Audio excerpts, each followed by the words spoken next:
Pessoal do meu canal Página Divina, mais uma vez, paz do Senhor para todos. Estamos aqui para dar continuidade, a mais uma videoaula sobre a doutrina da salvação, né? E vamos lá. Hoje o tema será regeneração. A gente não poderia falar sobre salvação sem falar sobre, como já falamos, arrependimento, fé, conversão, fé salvífica, regeneração. Aí a gente tem que falar já sobre justificação, e a gente temos que falar também sobre santificação. Então, agora nesse momento nós iremos falar sobre a regeneração. Essa é a temática desse vídeo, dessa videoaula que estaremos aqui trazendo para vocês, baseado na Bíblia Sagrada, a palavra de Deus. Então vamos lá. O que é regeneração? Deixa eu pegar aqui a Bíblia Sagrada, né? Deixa eu pegar aqui a palavra de Deus. Vamos ver aqui, regeneração. Vamos para a definição aqui. Vamos lá. Regeneração. A regeneração expressa a experiência do recebimento da nova vida, da vida eterna. Isso acontece quando o homem se encontra com Deus na busca da salvação. Esse é um assunto profundo que contém ensinos substanciais. Isso aqui é a definição segundo o autor Eurico Bergsten. Muito interessante. Então, generalizando aqui, a palavra salvação, regeneração, ela significa o restabelecimento espiritual que Deus efetua no ser humano no momento em que ele aceita Cristo. O que temos que entender é o seguinte, é que enquanto a santificação, que vamos falar depois, é progressiva, a justificação e a regeneração, ela é instantânea, entendeu?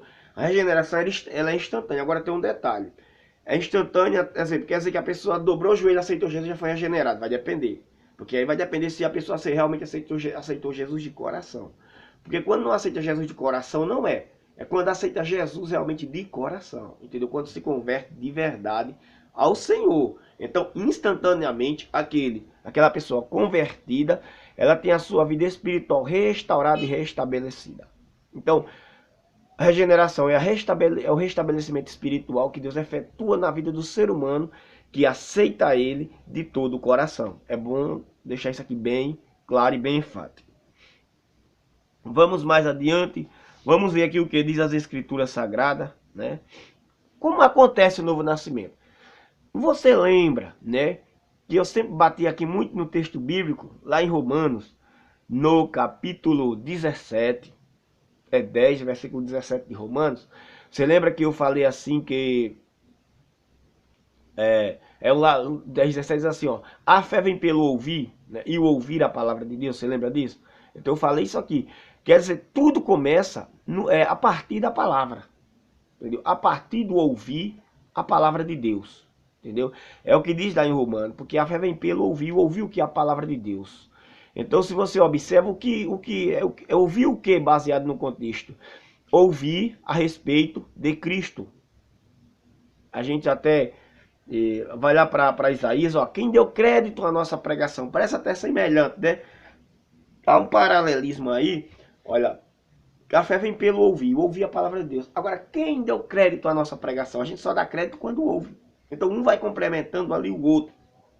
Se você vê no contexto de Isaías, descreve toda a vinda do Messias, do Cristo, mostra a sua vida, o seu contexto social, vida, sofrimento, morte, ressurreição. E quando você verifica essa situação, você vai ver que o que é que a pessoa precisa ouvir? Ouvir a respeito de Cristo. Falamos aqui sobre isso quando falamos sobre a fé salvífica, Então, quando a pessoa ouve, a primeira coisa, o primeiro passo para a regeneração é ouvir a palavra de Deus. Então, vejamos o que diz a Bíblia. Nessa proporção, é o que diz aqui em João. Quando o ser humano está ouvindo a palavra de Deus, olha o que diz aqui em João, no capítulo 16, certo? Versículo 8. Eu acho que é 16, 8 deixa eu ver aqui. Olha o que diz, quando ele vier, convencerá o mundo do pecado, da justiça e do juízo. Olha agora, do pecado, porque não crê em mim. Convencer do pecado. da incredulidade os seres humanos, porque não acreditam em Jesus, não acreditam no Salvador como devem acreditar. Foi sobre a fé salvífica que falamos lá no passado, né? No vídeo anterior, na aula anterior. Aí diz aqui o 10. Da justiça, porque vou para o Pai e não me vereis mais. Da justificação. Porque a Bíblia diz que Cristo morreu pelos nossos pecados. É Romanos capítulo... Deixa eu ver aqui se eu acho, Romanos, viu? Se eu não achar, mas eu digo aqui o versículo de qual para você. Mas eu gosto de dizer tudo e mostrar tudo porque é melhor, né? É bem melhor. Se eu não achar, eu digo para você. Pronto, tá aqui. Romanos, olha o que diz.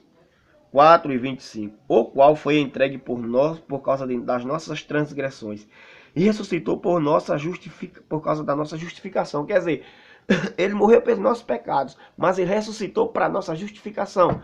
E aí é um tema que vamos falar depois, certo? Agora não vamos meter. Então, a morte, por quê? Vou para o Pai significaria dizer que Jesus iria e teria que sair, porque ele teria que morrer, mas ia para o Pai. Porque quando ele chegasse diante do Pai, ele se apresentaria como justificador de todos. Então ele precisaria ir até diante do Pai. Então a gente vê que convencemos do pecado, da justiça, de que ele pode justificar, ou até também isso aqui diz respeito à justiça divina sobre o ser humano, que é a punição de Deus, certo? Sobre os seres humanos, pode ser compreendido dessa forma. E o 11, do juízo, porque o príncipe deste mundo já está julgado.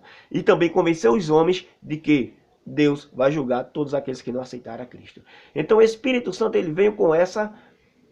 convence o homem dessa forma do pecado, da incredulidade em não aceitar a Cristo, da justiça, porque mesmo sendo pecador ruim, mas Deus pode justificá-lo através de Cristo, e da justiça, porque aqueles que não querem, mas do juízo, porque aqueles que não querem a justificação através de Cristo, com certeza irão sofrer o eterno juízo de Deus, assim como o príncipe deste mundo já está julgado, conforme diz as Escrituras.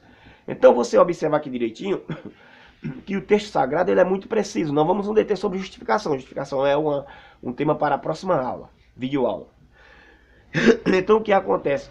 Tudo começa através da convenção do Espírito Santo. Na proporção que você começa a falar de Cristo para as pessoas, nestes ângulos, desse ângulo aqui tríplice, então o Espírito Santo ele começa a convencer, mostrando, olha, é dessa forma. Entendeu como é? Você está vendo que Jesus, você está vendo, né? Que você tem que crer em Jesus. É o Espírito Santo conversando com um pecador. Estou dando um exemplo aqui. Você está vendo que foi Jesus que morreu por você? Você precisa crer nele. Você está vendo que ele é quem justifica. Você está vendo que se você não aceitar, você vai ser julgado. Então essa é a mensagem central do cristianismo. Jesus morreu pelo pecador, ressuscitou para justificá-lo e vai vir para julgá-lo. Então a mensagem aqui é essa aqui, a direta, sem muito arrodeio. É o que o Espírito Santo transmite para o ser humano. Aí quando a gente começa a observar, é que quando somos convencidos pelo Espírito Santo, quando damos lugar, quando correspondemos ao chamado, ao convite do Espírito de Deus, aí você sabe o que é que acontece? Aí a palavra de Deus faz esse efeito, o Espírito Santo, através da palavra, faz com que sejamos gerados por ela. Entendeu? É por isso que a Bíblia diz lá em Tiago 1:8, vamos para Tiago 1:18. Tiago 1:18. É um versículo que eu gosto muito. Tiago 1:18. Estamos falando sobre regeneração. Vamos lá. Tiago, Hebreus, pronto. Tiago, vamos lá. 1:18. Olha o que é que diz aqui. Pois, segundo o seu querer, ele nos gerou pela palavra da verdade, para que fôssemos como que primícias das suas criaturas. Então ele nos gerou o quê? Pela palavra da verdade, pela mensagem do Evangelho de Cristo Jesus. Pedro aqui, ele confirma isso em 1 Pedro 1:24. Olha o que diz aqui, bem interessante. 1 Pedro 1:24, olha o que diz. 1:23, né? Pois fostes regenerados, olha agora, não de semente corruptível, mas de incorruptível, mediante a palavra de Deus, a qual vive e é eternamente, e é permanente. Então fomos gerados de uma semente incorruptível. Que semente é essa? A palavra de Deus. Você entendeu agora? Então, quando ouvimos e damos credibilidade, então aceitamos a palavra, e a palavra ela nos gera para Deus. Eu comparo a palavra de Deus, aqui é uma comparação minha particular, como um ventre materno.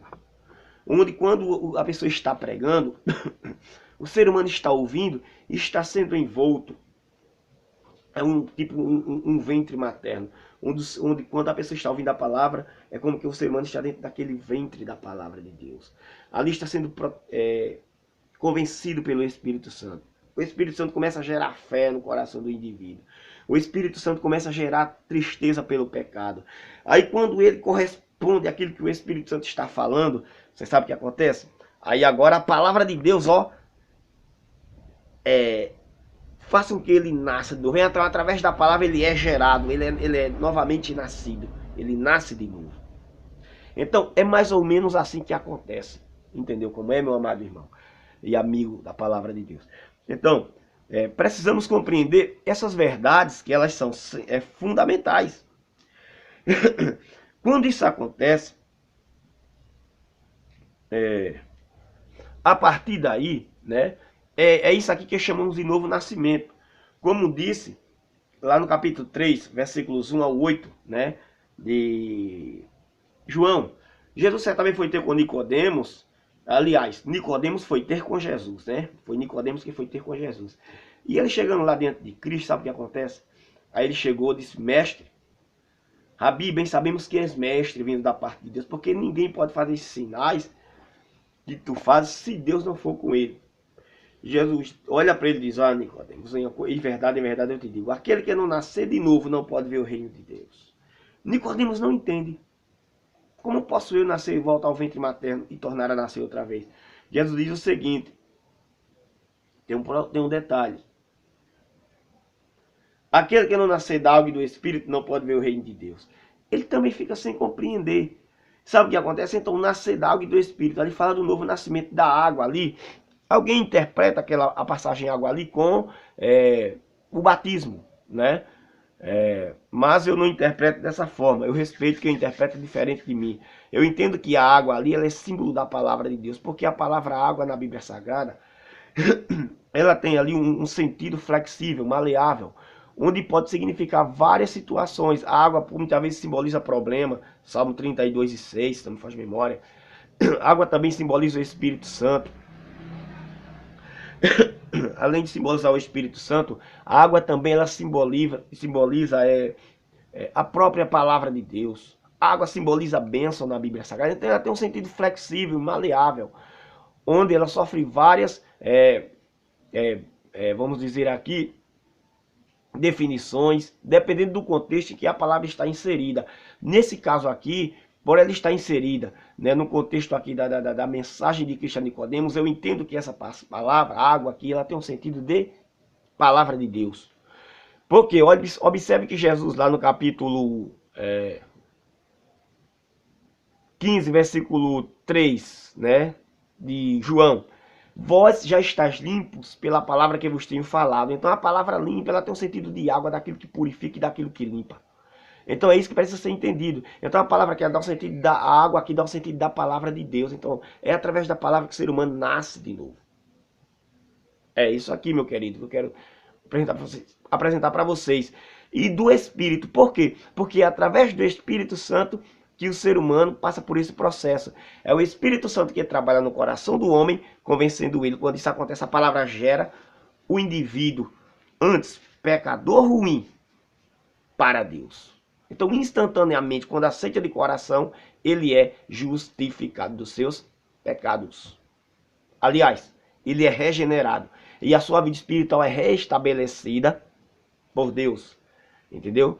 Então, você vai ver que depois, o que é progressivo, gradual, é a santificação, certo? E não regeneração. A regeneração ela é instantânea, mas não é porque dobrou o joelho e aceitou Cristo. A regeneração ela é instantânea a partir do momento que o homem aceita Cristo de todo o coração. Isso que vai ser entendido. Então o que acontece? E vamos para João aqui ainda, João capítulo 1, versículo 12 e o 13. Que a partir desse momento, entendeu? A partir desse momento, quando somos gerados e nascemos de novo, aí a Bíblia nos chama, sabe de que? A Bíblia, vamos ver aqui o que é que diz em João. Estamos aqui pegando, como eu disse para você, toda essa videoaula sobre salvação que eu estou dando é apenas uma espinha dorsal. Eu não estou entrando a fundo, porque era muita coisa que tem. É muita coisa. Então eu não estou entrando a fundo. Estou apenas aqui no superficial, criando uma espinha dorsal, para que você possa ter uma noção precisa do que é a doutrina da salvação e venha se ter facilidade de destrinchar ela, de se aprofundar. Que é bom entender isso aí. Depois a gente vai falar sobre a salvação no passado, no presente e no futuro. Entendeu? Que isso é importante. Então, João capítulo 1, versículo 12 e o 3. Olha, mas a todos quanto receberam, deu-lhes o poder de serem feitos filhos de Deus. A saber, aos que creem no seu nome. 13. Os quais não nasceram do sangue, nem da vontade da carne, nem da vontade do homem, mas da vontade de Deus. Então tem aqueles que nascem de forma natural, mas também tem aqueles que nascem da vontade de Deus. Então aqui, quando a gente nasce de novo, nos tornamos filhos de Deus. Entendeu? A nossa filiação, entendeu como é? Ela não parte a partir de nenhum outro princípio, mas a partir do momento que aceitamos Jesus de todo o coração. A partir do momento que ele vai lá e restabelece-nos espiritualmente. É isso que a gente precisa entender. Lá em João, no capítulo 1 João, no capítulo 3 e versículo 9, você vai ver também daqueles que são nascidos de Deus e daqueles que não são nascidos de Deus. Você lá vê aqueles também, os nascidos de Deus, aqueles que têm a semente de Deus, é que tem a palavra de Deus, é que tem Deus no coração. João, 1 João 3,9, você confere lá isso e você vê. Então, é dentro de todo esse contexto aqui que acontece algo fundamental em nossas vidas. E vou lhe explicar o que é. É a ressurreição espiritual efetuada por Cristo. Lá no capítulo 2, versículos 4 ao 6 de Efésios, você confere isso. A Bíblia diz que estando vós mortos nos vossos delitos e pecados, Jesus nos vivificou, ou seja, ele nos deu vida. Aí você vai para o 4 e 6, diz que ele nos ressuscitou juntamente com ele e nos colocou nas regiões celestiais. Olha, então, a partir daqui, a sua vida que estava espiritualmente morta, entendeu como é? Observe que nos versículos posteriores, depois de Efésios 2 ao 3, mostra nosso estado antes de ser servos de Deus, mortos em nossos delitos e pecados. É por isso que lá a Bíblia diz assim, ó, no capítulo 3 de Gênesis, que Deus disse à serpente, olha, você coma de qualquer árvore, fruto aqui que tiver no jardim, menos do fruto do conhecimento do bem e do mal, porque no dia que você comer, você vai morrer. Aí você diz, ora, o homem comeu, ele morreu? Eu digo não morreu fisicamente, ele morreu espiritualmente. O que significa a palavra morta? A palavra morta significa separação. Então, quando o homem comeu e desobedeceu a Deus, ele foi separado de Deus. Isso é o que precisa ser entendido. É por isso que lá em Isaías 59, 1 e 3, 1 a 2, diz assim, eis que a mão do Senhor não está encolhida para que não possa salvar, nem os seus ouvidos agravados para não poder ouvir, mas as vossas iniquidades fazem divisão entre vós e o vosso Deus, para que vos não ouçam. Faz divisão, separa, deixa o ser humano morto, separado de Deus. Aí você vai ver que lá em Romanos 6, 23, diz assim, porque o salário do pecado é a morte, mas o dom gratuito de Deus é a vida eterna em Cristo Jesus, nosso Senhor. Aí Romanos 5 e 12 diz assim, ó, porque por um homem entrou o pecado no mundo e pelo pecado entrou a morte. E a morte passou a todos os homens porque todos pecaram. Você está entendendo? Morte, separação, porque quando o homem pecou, todos foram separados de Deus. Essa é a questão. Então, morte não significa necessariamente morrer fisicamente. É a separação espiritual. E até a palavra morte, no contexto físico, ela tem um sentido de separação entre o corpo e a própria alma. Mas quando a gente aceita Cristo, que passamos por todo esse processo que ouvimos, somos convencidos pelo Espírito Santo,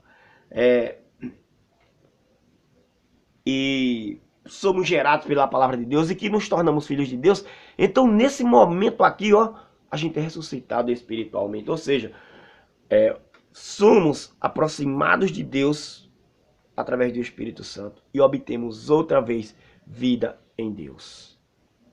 Entendeu, meu amado irmão? Vai lá em Romanos 6, 1 a 11 e confere melhor. Entendeu? Compara a morte, aí a gente é comparado, né? A nossa vida aqui é comparada. Assim como Cristo morreu e ressuscitou, assim também nós morremos pelo batismo, ali comparando o batismo com a morte de Cristo, e ressuscitamos para andar em novidade de vida. Então, começa a comparar ali a nossa vida no batismo na morte de Cristo, né? Começa a comparar, né, a morte de Cristo e sua ressurreição, com também nossa morte para o mundo e ressurreição para Deus, né? E a palavra ali, batismo, ela não está baseada no contexto do batismo nas águas. Ela está fala do batismo na morte de Cristo. Batizar na morte de Cristo é ser batizado no momento em que morremos para o mundo, ressurgimos para Deus. Assim como Cristo o fez. Entendeu como é? O contexto é ser batizado na morte de Cristo. E assim como Cristo ressuscitou, a gente também ressuscitar.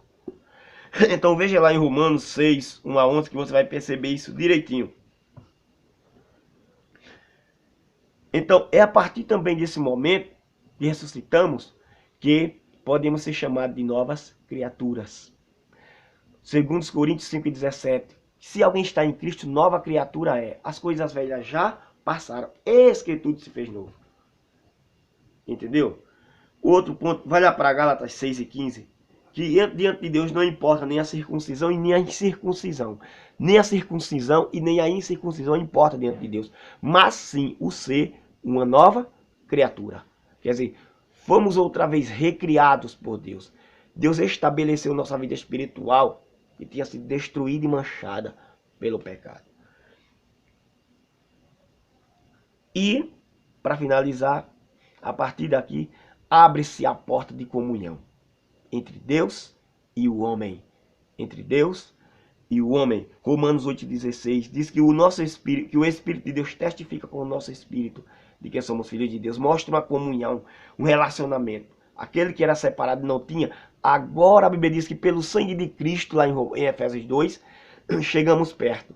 Quando chegamos perto, agora o Espírito Santo começa a testificar com o nosso espírito que nós somos filhos de Deus. E se você ainda vai em 1 Coríntios 6,19, diz que nós somos templo do Espírito Santo. O Espírito Santo vem morar em nós. Se você ainda quer conferir Gálatas 5,17, por sermos templo do Espírito Santo, o Espírito Santo está dentro de nós como templo, como templo dele, batalhando contra a nossa velha natureza por nós, entendeu? Ou seja, nos ajudando a vencer a nossa velha natureza no dia a dia. Porque a nossa vida agora, o nosso templo agora é morada do Espírito Santo. Abre-se assim agora a porta da comunhão para que possamos agora sim viver com Cristo, entendeu? Eternamente na sua presença. Tanto aqui na terra, quando um dia, ou através da morte, ou através do arrebatamento, sermos levados para Deus. Fiquem na paz do Senhor Jesus e Deus abençoe. Depois voltaremos com a nossa próxima videoaula.